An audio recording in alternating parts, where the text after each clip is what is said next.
Merhaba arkadaşlar, kanalıma hoş geldiniz. Bugün sizinle beraber aklınızdaki kişi bugün hayatında neler yaşıyor ve siz neler yaşayabilirsiniz? Bunlara bakacağız. İlahi güçten en net bilgileri alarak aktarabilmek için niyetimi alıyorum. Enerjiye dahil olmak için kanalıma abone olmanız ve bu videoyu beğenmeniz yeterli olacak. Aynı zamanda WhatsApp'ta ücretsiz bir şifa grubumuz var. Dileyen arkadaşlarım açıklamalar kısmındaki linkten bu gruba dahil olabilir. Şifa çalışmaları ve koçluk için WhatsApp'tan ulaşabilirsiniz. Hemen başlayalım. Öncelikle aklınızdaki kişi bugün hayatında neler yaşıyor dediğimizde Kupa Prensi olarak geliyor. Genel olarak duygusal olduğu bir sürecin içerisinde olacak diyebiliriz. Daha çok karşısındaki insanların ne hissettiğini daha net anlamaya başladığı bir süreçte olacak. İyi niyetli yardımlar aldı ve iyi niyetli yardımlarda bulunmak istediği bir sürecin içerisinde olacak. Daha çok böyle duygusal enerjisinin yüksek olduğu bir gün olacak diyebiliriz. Bu konuda da adımlar atabilir, bazı fırsatları değerlendirebilir aklınızdaki kişi. Zirvenin gücü olarak geliyor. Amacına ulaşıyorsun. Pes edersen hayatının dönüm noktasıdır. Zirve ona ulaşman için çaba istese de en tepede seni bekliyor dedi. Akbaba ruhu olarak geliyor. Hiçbir şey boşa gitmez. Sıkıntılı bir sürecin içerisinden geçmiş olabilir. Bir süredir yorucu bir enerji içerisinde olabilir aklınızdaki kişi ama artık verdiği emeklerin karşılığını yavaş yavaş almaya başladığını fark ettiği bir sürecin içerisinde olacak diyebiliriz. Yaptığı şeylerin karşılığını alacağına dair inancının arttığı bir gün olacak. Şimdi fırtına, acı çekmek, balık kartı. Kaos sürecinden geçmiş olabilir. Bazı sıkıntılı süreçler arka arkaya gelmiş olabilir aklınızdaki kişinin hayatında. Ve bu sürecin içerisinde zihni ve kalbi arasında çok net bir şekilde kararsız kaldığı, ne yapacağını bilemediği bir süreç yaşanmış olabilir. Burada genel olarak baktığımızda aslında harekete geçmesi gereken süreçleri sistem aklınızdaki kişiye aktarmış, hatırlatmış olabilir. Acı çekmek ve haç kartı ciddi şekilde duygusal olarak sıkıntılı bir sürecin içerisine girmiş. Şimdi burada haç kartı bize fiziki olarak uzaklıktan da bahseder. Aynı zamanda fiziksel ve psikolojik olarak acı çekme süreçlerinden bahseder. Acı çekme kartıyla beraber geldiği için ciddi bir depresyonun içerisine girmiş olabilir. Ne yapacağını bilememekten kaynaklı ciddi bir kaygı süreci yaşamış olabilir. Ve bununla beraber aslında buradaki o acı çekme durumu zihni ve kalbi arasında, yani kalbimi mi dinlemem gerekiyor, doğru olan o mu yoksa mantıklı olanı mı yapmam gerekiyor dediği ciddi bir ikilemin içerisinde kalmış olarak görünüyor. Şimdi balık kartı hayallere dalmak, hayal kurmak, korku, tedirginlik ve seçim yapmak zorunda kalmaktan bahseder bize. Özellikle yapması gereken bu seçim onu ciddi şekilde zorlamış diyebiliriz. Şimdi evet, hayatında herkesin bir seçim yapması gerektiğinde bir tedirginlik, kaygı durumu oluşabilir. Ama buradaki durum sanki ciddi şekilde hayatının çok çok fazla etkileyeceğine dair bir inançtan kaynaklı ya da burada mecburiyetlerin çok ciddi şekilde onu zorladığı bir süreç var. Yani bu şey gibi hissettirdi. Örneğin bir kişiyi çok seviyor olabilir ama işte evlilikle ilgili korkuları olabilir. Ama karşısındaki kişi, onu sevdiği kişi ona bu konuda net olması gerektiğini dayatmış ya da söylemiş olabilir. Burada baktığımızda onun için çok çok ciddi ve korku enerjisini ortaya çıkarabilecek bir durum ortaya çıkarmış diyebilirim örnek olarak. Ciddi bir karmaşanın içerisinde kalmış, ne yapacağını bilemeyen bir durum ortaya çıkmış.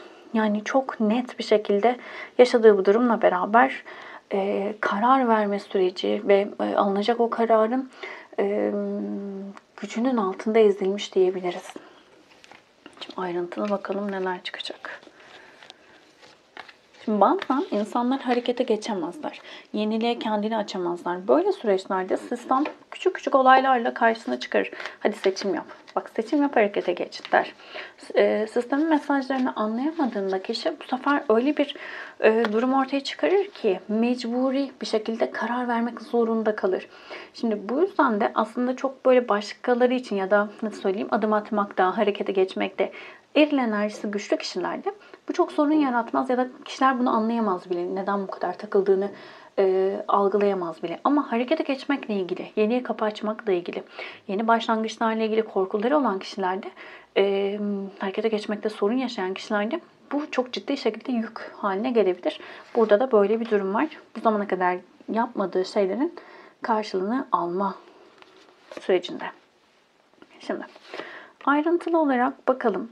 Bugün iş hayatında neler yaşayabilir? Sizinle ilişkisinde neler olabilir?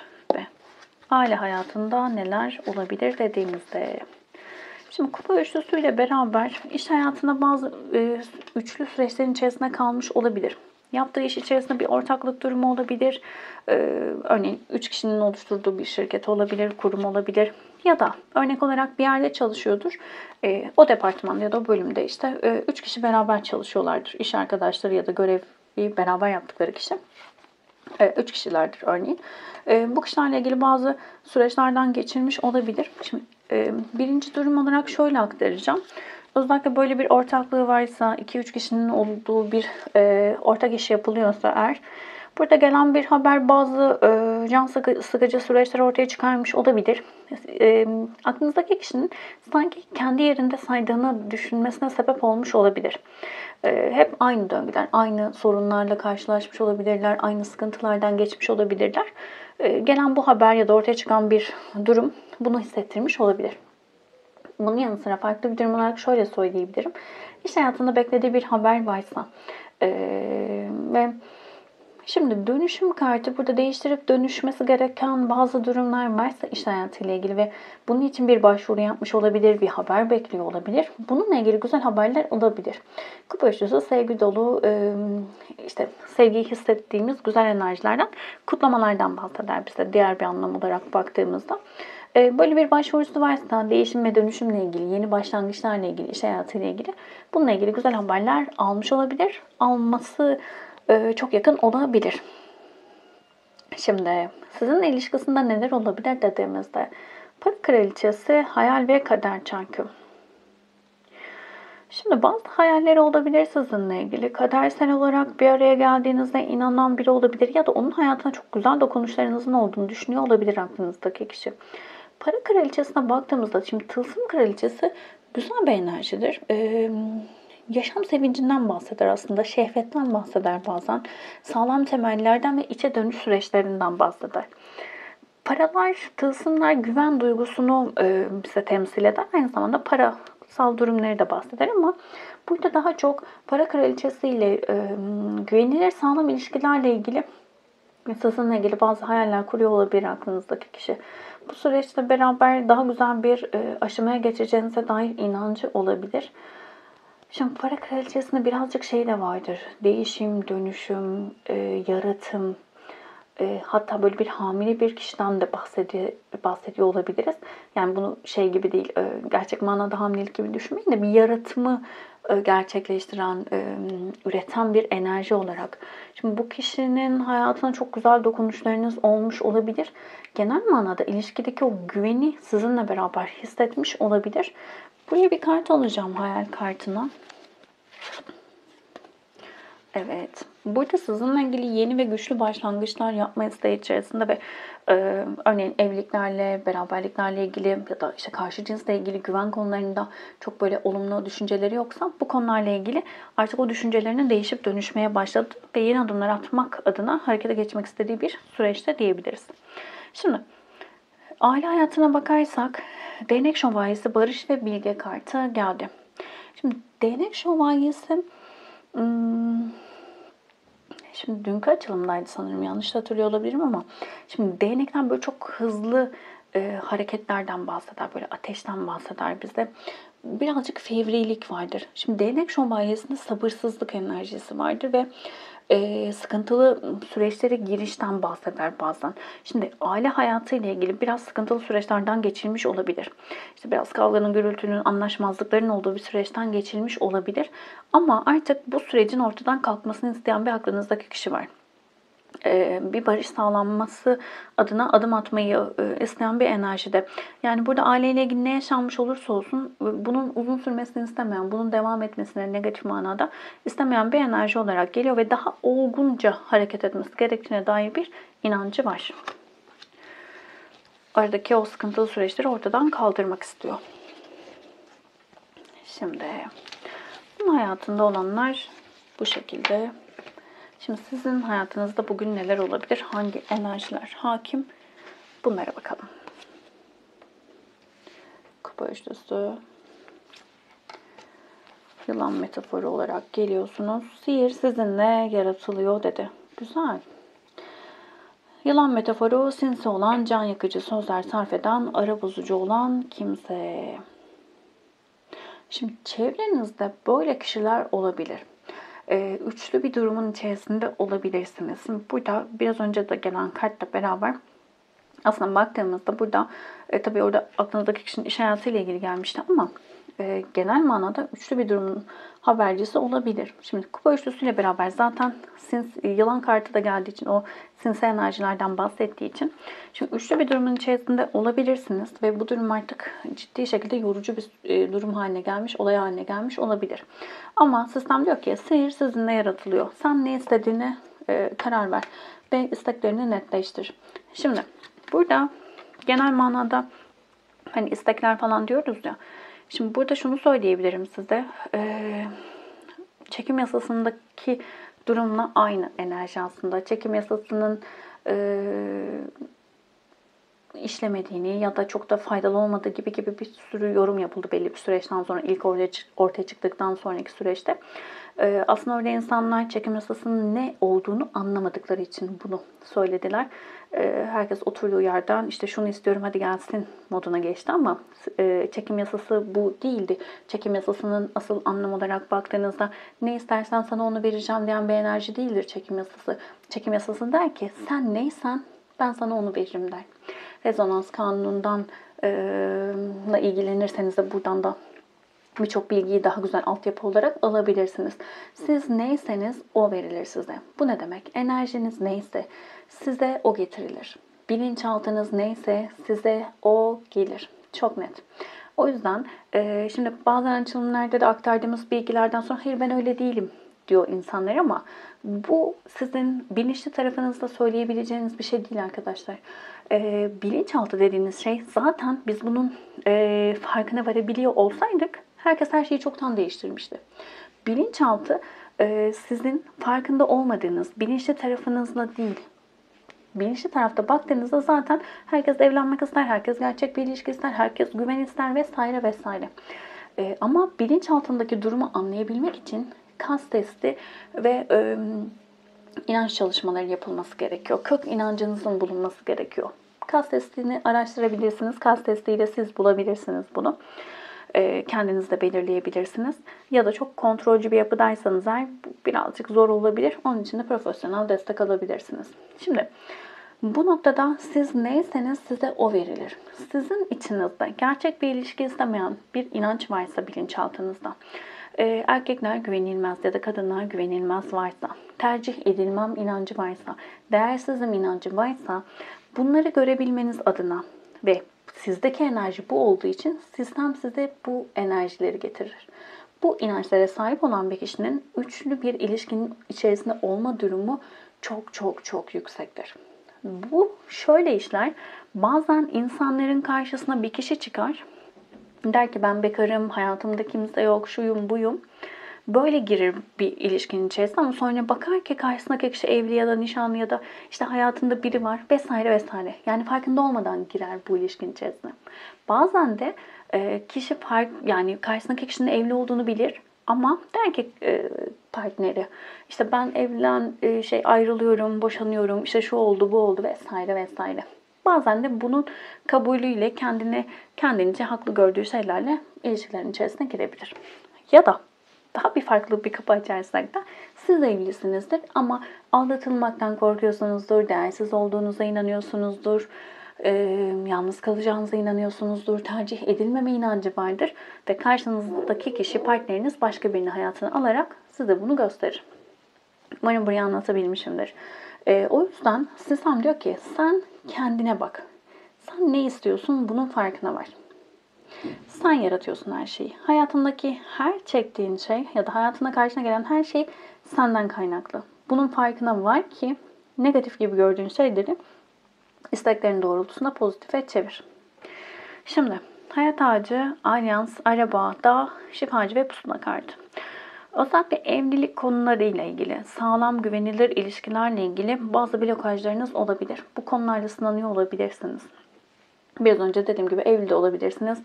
Üçlü bir durumun içerisinde olup bu tarz durumların içerisinde de kalmış olabilirsiniz. Bazılarınız için burada şu mesaj var. Köklerine bak, ailene bak, atalarına bak. Senin gibi bu tarz durumların içerisinde kalan kişiler var mı? Bunlara da bakarken şöyle bakmak gerekiyor. İşte diyelim ki aldatılan biriyseniz eğer, aldatılan atam var mı gibi değil sadece. Aldatılan atam var mı? Benimle aynı şeyi yaşayan atam var mı? Ya da işte örneğin aldatılıyorsanız bu örnekten gidelim. Eşini aldatan bir atam var mı? Buna bakmak gerekiyor. Gibi gibi. Yani burada atasal ya da köklerle alakalı bir durum olduğunu fark etmeniz gerekiyor diyebilirim. Bu konuları araştırıyor olma ihtimaliniz çok çok yüksek. Araba ve dağ kartı, kendi hayatınızın direksiyonuna geçmekle ilgili, yeni başlangıçlar yapmakla ilgili çok ciddi şekilde korkularınız olabilir. Her şeyi sıfırlamak, yeni bir başlangıç yapma isteği içerisinde olabilirsiniz. Çok güçlü olabilir bu istek. Ama bunu yapmak için ne imkanınızın ne de uygun koşulların olmadığına dair bir inancınız olabilir. Yani birçok zorluğun olduğuna dair kendinizi bahanelerle kandırıyor olabilirsiniz. İşte bu zaten bilinçaltında yeniliklerle ilgili bir blokaj varsa bunu zaten sistem demeyeyim, düzeltiyorum. Bilinçaltı zaten yaratır. Şifacı ve pusula kartıyla beraber artık iyileşmeniz gereken bir süreçtesiniz. Çünkü birçoğunuz burada yolunuzu net bir şekilde kaybettiğinizi düşünüyor olabilirsiniz. Bir süredir yolunuzu kaybettiğinizi, ne yapacağınızı bilemediğinizi düşündüğünüz, bunlarla sınandığınız bir süreçten geçmiş ve geçiyor olabilirsiniz. Sistem diyor ki bunun tek yolu, senin yönün şifa.